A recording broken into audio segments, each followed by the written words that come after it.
Hello and welcome to today's video. So once again, I'm joined by my friend Justin, the paperback fanatic himself. And this one is, well, it's a deep dive into the origins, your origins of being a paperback collector. So without further ado, sit back, relax, and let's get to it.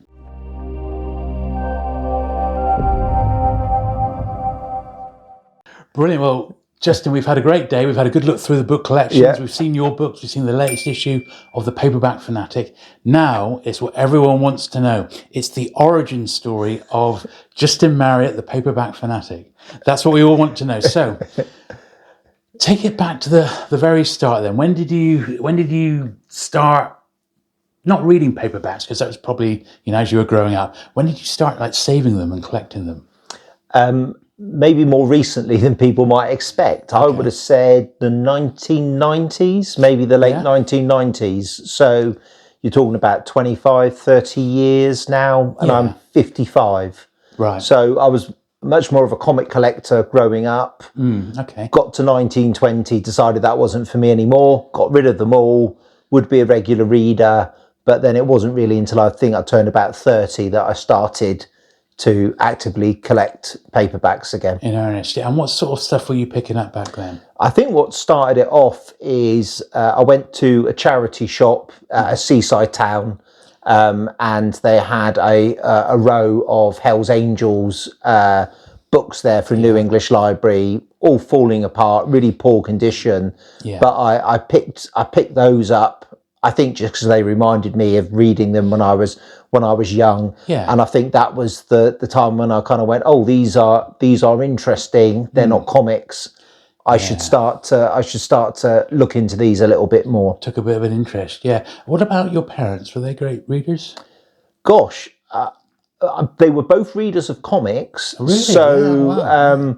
So in the 70s, Dad would bring me home my weekly comic. Yeah. But he would read the reprints of Marvel on his lunch hour. So he had a job that meant he was away from home during the day. So at lunchtime he would read comics.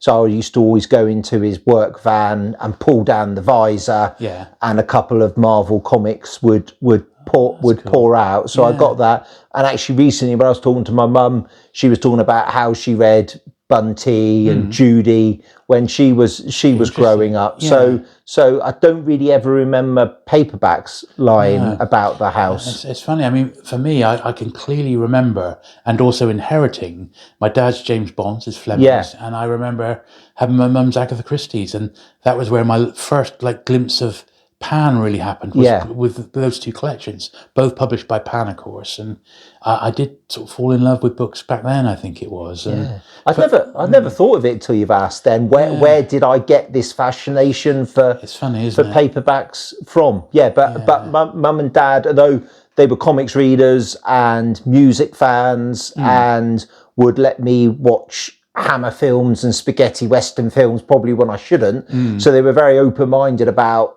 me kind of seeing art and media and popular culture. It wasn't in the form of paperbacks. Right. Oh, that's interesting. I mean, your formative years, and so you started buying a few biker books. Did you start like saving them and picking extra ones up and even upgrading them to better copies? Yeah, and we're talking about the 1990s, and actually then used bookstores were still relatively commonplace. So, and also in terms of the paperback collecting community, they were very much looking at the 1960s and back. So Hank Janssen, Ace Doubles, and I wasn't really interested in that. I was all about the New English Library Hell's Angels books, the New English Library horror books, and at that stage there were multiple copies of all those books in used bookstores. They were 50 pence or £1. Yeah, they were so plentiful, you just took them for granted. Really, you just thought they'd be around all the time. Our stories are so familiar now. So I think I almost started collecting the stuff I remember reading when I was young. So Sven Hassel, Guy and Smith, James Herbert, the biker books, and I think once I started to buy those, the bug kind of bit and the spider web or the tentacles expanded out from there. That's interesting. And as you started collecting more and more things as the 90s went on, that sort of coincided with you creating your early fanzines. Yeah, I mean, I've been writing and publishing fanzines for a little while. Kind of growing up, I would always create my own comics. And I remember Mum and Dad bringing me around a folder of all the comics and fanzines I had created. So when I was about 16, I started to do punk fanzines about music. Then probably the first proper fanzine I did was about horror films. So in the 1990s, there was in the UK, because of the video nasties kind of furore, there was like a little underground movement of people publishing fanzines and swapping films. So I was part of that. So that kind of gave me the bug for creating my own fanzines and sending them out and correspondence. I then drifted away from that mainly because of the advent of the internet. I just went, what's the point of you writing this on paper? It's all going to be on the internet. So I stopped it. And it was then really when I got the Hells Angels paperbacks and one particular compendium of a reprint and went to look for books and information on these authors. It just didn't seem to exist. So that made me start to, well, if no one else is writing about it and I'm interested, surely if I publish something, other people will want to. And I did something called the Paperback Dungeon. Right. Yes. Which was hopefully no one from my previous employer is watching this, but was photocopied on the work photocopier after hours. Couple of times it got jammed in the photocopier and I'd be panicking, kind of going, how do I unjam the photocopier in time for tomorrow? So it's kind of, so I suppose I always had the self-publishing bug, always liked stuff that wasn't necessarily available in mainstream media. So why not do your own fanzine? Absolutely. And so that was your early days. And well, the Paperback Fanatic is just having its 48th issue. And how is that, 25 years now? 20? Just about, Yeah, I mean, that's incredible. But you've done other stuff as well. I mean, you had a regular run, your big run of the Paperback Fanatic. It's like 1 or 2 a year, isn't it? Sometimes a bit more. But you've done other titles as well, haven't you? Yeah, so as well as the Paperback Fanatic, I've done 12 issues of Men of Violence, which is about men's adventure paperbacks. I think in this day and age, that title doesn't really fit anymore. It just suggests toxic masculinity. It's true, so I need to come up with a very large. So 12 issues of a fanzine were about vintage action adventure paperbacks. I think I've done 8 issues of the Sleazy Reader about sleaze paperbacks. Pulp horror, I think I've done 7 issues, and then I've done a range of one-off publications, about 10 or 15. So I reckon I've done about 90 fanzines related to paperbacks in one way or another, which if they're averaging about 50 pages a time, what's that, about 4,500 pages? Just like that. I mean, when I was sneaking around at the office photocopier, I couldn't really imagine that I might have been I say I'm producing. I'm very fortunate. There are people who help with the magazines, whether it's writing, designing, proofreading, suggesting ideas.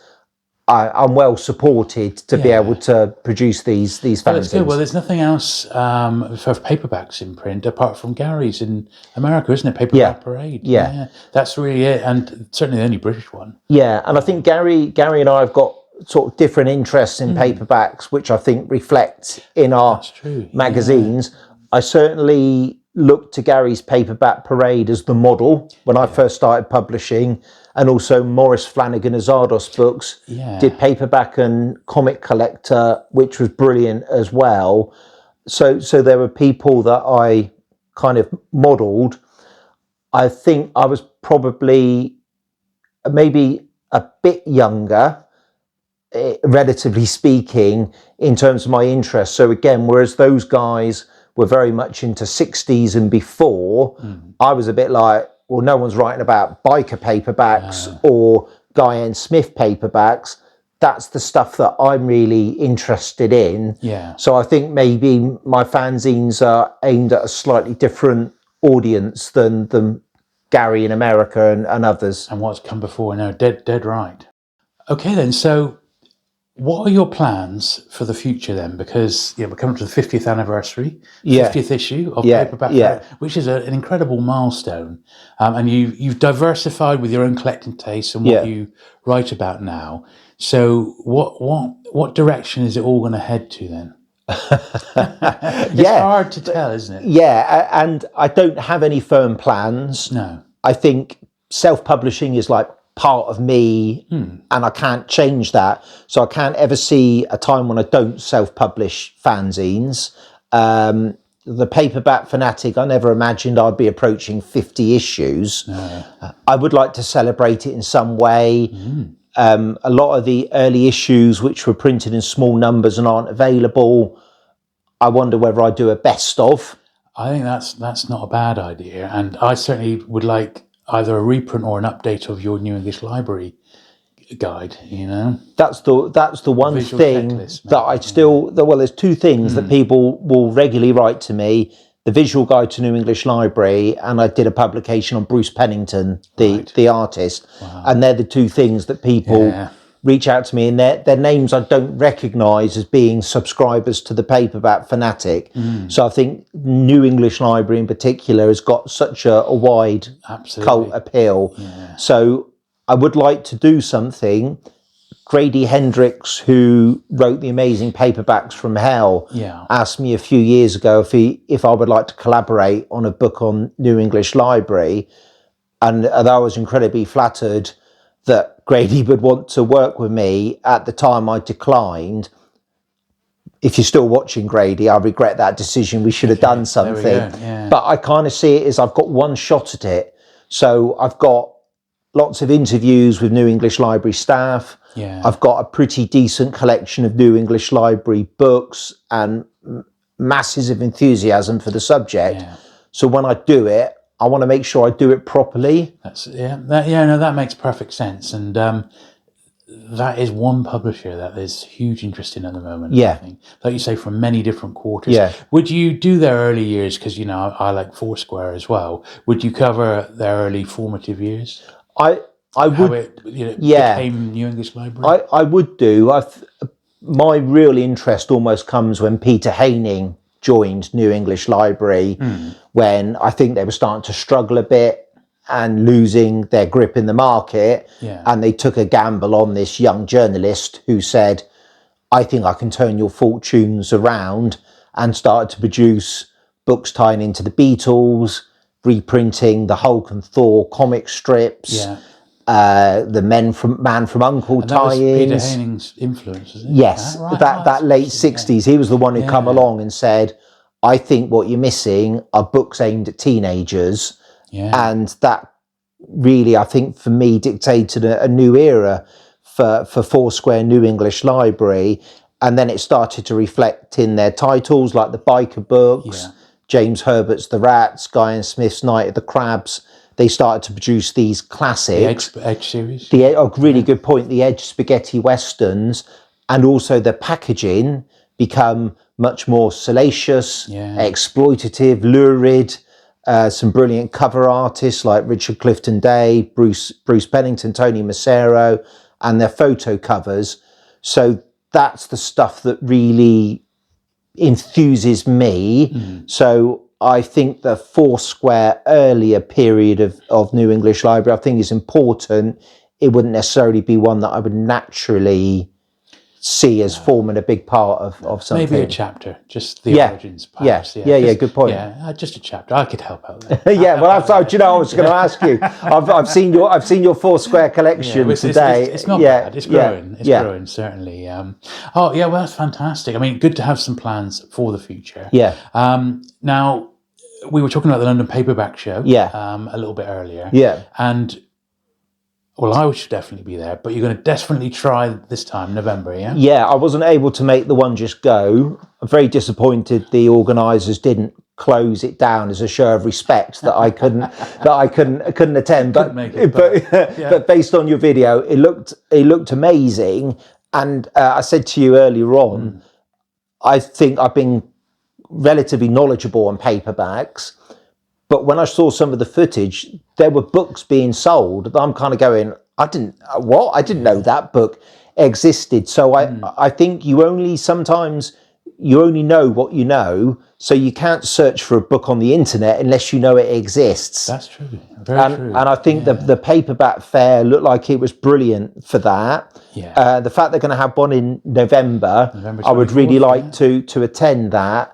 And also, let's see if I can maybe publish the 49th issue of the Paperback Fanatic to maybe coincide with the fair, and maybe take a few copies along and see what happens. Yeah. Absolutely. What do you reckon? Oh, I think you should have a stall. Yeah, definitely. I think you would, if you could fill a stall up, a 6-foot stall with your publications, you'd sell them all. Yeah. Because I think when people start flicking through, I know I've filmed videos of your books and that, but when you actually see them inside, you see how glorious they are. Yeah. It's a great slice of paperback heaven, I say. Yeah. So, you'd sell them all. I'm certain of it. Yeah. It was such a great. And they're not expensive. They're not expensive things. So if you're a fan, it's the price of one book, isn't it? Yeah. It's nothing really. Yeah. So I think you should. Yeah. See you there in November. November the 24th. I shall definitely be. I'll be on the M4 with my fun. Pick me up on the way through. Yeah, well, you never know. I mean, wild horses can keep you from attending that show. It was literally so incredible last time. It really was. Now, apart from your future plans, publishing wise, what are you currently collecting, or is there anything you're looking for from a collector's point of view that you're still? Gosh, that's a really good question. I think the answer is no, and part of that are paperback prices at the moment. Okay, in that, one of the things that when I kind of got into the paperback collecting in the 90s, it was probably when comic speculation was very high, and there was a real kind of drive to appeal to a collector's market, and I didn't like that element of comic book collecting. No. So you're very much a reader rather than have something pristine condition. Yeah. As we were saying earlier on, I don't need a good condition book. If I can get one, great, but I'm happy with a tatty copy. And actually, it's a bit like you might look at yourself and see you got grey hair or a few scars or bags under your eyes. It's part of your medals of your life that you've lived. And I quite like with a book opening up and it's saying owned by Jules, Burt, age 7.5. Tom Baker's the best Doctor Who.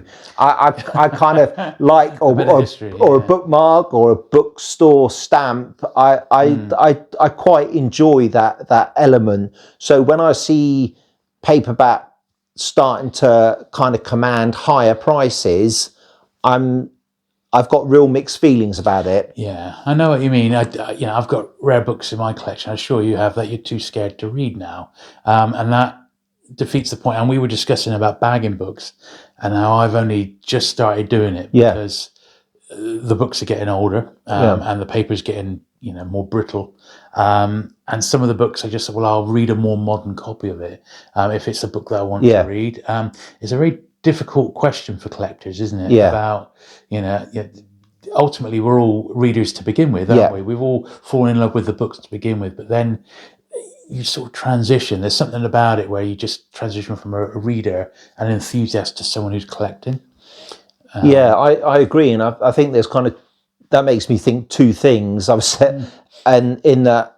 My rarest paperback is called Ritual by Andrew Pinner, which is widely regarded as the book that inspired the Wicker Man film. Right. Okay. So, I've only ever had one copy, and that was given by a friend to me, and I picked it up the other day, and it literally fell in two. Yeah. It's been unbagged, just randomly stuck on a shelf. And it was maybe not so much the value, because I don't know how valuable it is, other than I can imagine it's worth a lot of money. Yeah. It's the thought I can never get hold of another copy, and it's gone like that because I haven't bagged it up. So there's that. So almost now I'm starting to get to the point of, I want to look at Eat Them Alive by Pierce Nace, but I've seen what prices that goes for now. Well, what happens if I do kind of like spill my cider all over the pages. And that's as someone who's as a reader, I don't like not being able to read my books because I'm worried about they might get ruined. But on the other side, a guy called Philip Harbottle, who is a long-term collector and a very knowledgeable guy, told me how once he found a copy of The Creature from the Black Lagoon, which I think is Dragon Books UK, maybe one of the rarest UK paperbacks, if not worldwide paperbacks, found it for 50 pence at a market stall. Rather than pay 50 pence at the market stall, he gave the lady a tenner for it. Because the book was worth much, much, much more than that. And he wanted to make sure next time she saw a copy of a book like that, she didn't think it's not worth anything. She understood there is a value. So I think there's also an argument for saying 10, 20 years ago, people may have just been binning paperbacks and they've gone to landfill never to be seen. If people understand there's a value to them, they're more likely to put them on eBay. And therefore collectors get a chance to buy them. So I've got mixed, and preserve them. So I've got mixed feelings. It is it's the collector's dilemma, really. We've both said how we've gone. We've both gone into charity shops. I recently did 12 charity shops in Newton Abbot in a day. And I didn't get a single book out of it. And it was all new stuff. They didn't anything vintage, like you say, is just being disregarded or binned. And it's like, this is just terrible that it's got to that state. But that is the general mentality, with the exception of the Oxfam dedicated bookshops, where there is one in Exeter, which is actually very good, and they had a big penguin collection in fairly recently.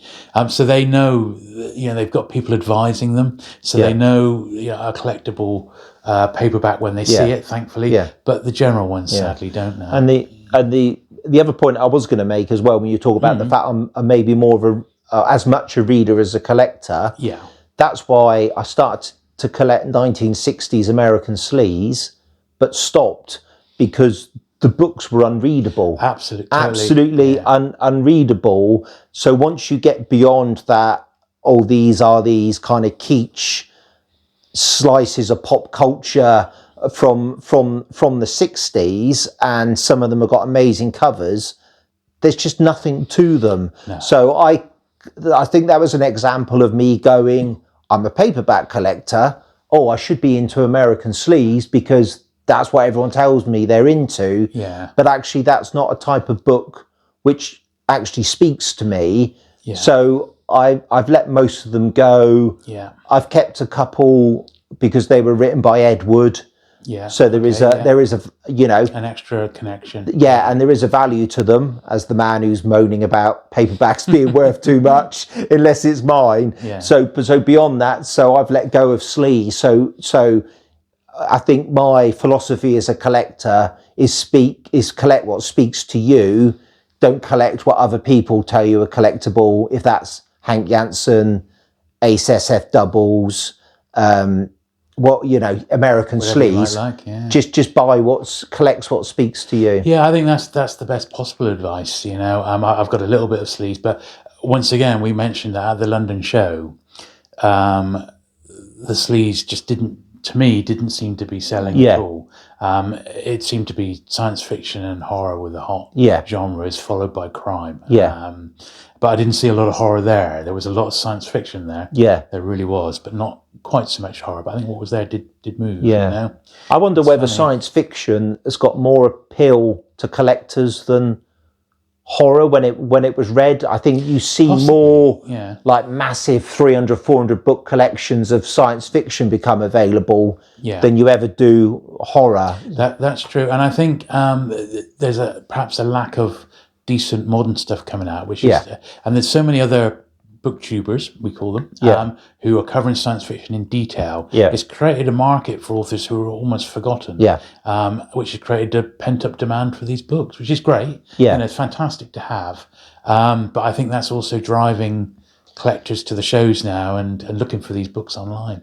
And I hadn't thought about it this way. So actually, it's almost like you're buying the book, not because it's a used book or a collectible book. You're buying it because I've heard the author's good. I've heard the book's good. This is the only way I can purchase it. Not everything is out on ebook. That's definitely true. Well, there we are. I think we've pretty much covered it all for the time being, Justin. So thank you once again for coming down today. We've got a lot in a short amount of time, haven't we? Yeah, I've had a really enjoyable couple of hours. Jules, I've made my debut on your at last YouTube channel, because you are the paperback kingmaker. Oh, thank you. So it's great. It's great to be here. I hope you get a couple views, and sure people like our chat. Yeah, I'm sure people will be genuinely interested in your story, and it's been great to catch up in the flesh. Only a couple of times we met, but hopefully everyone can come and meet you at the forthcoming London Paperback Show in November. If no one turns up, I'll be to blame now. No, I'm sure we will be besieged. I'm certain of it. Oh, brilliant! Well, if you've enjoyed that one at home, do please give it the thumbs up. Do please hit the subscribe button if you've not already for vintage paperback content, and I look forward to seeing you again very soon. Bye. See ya.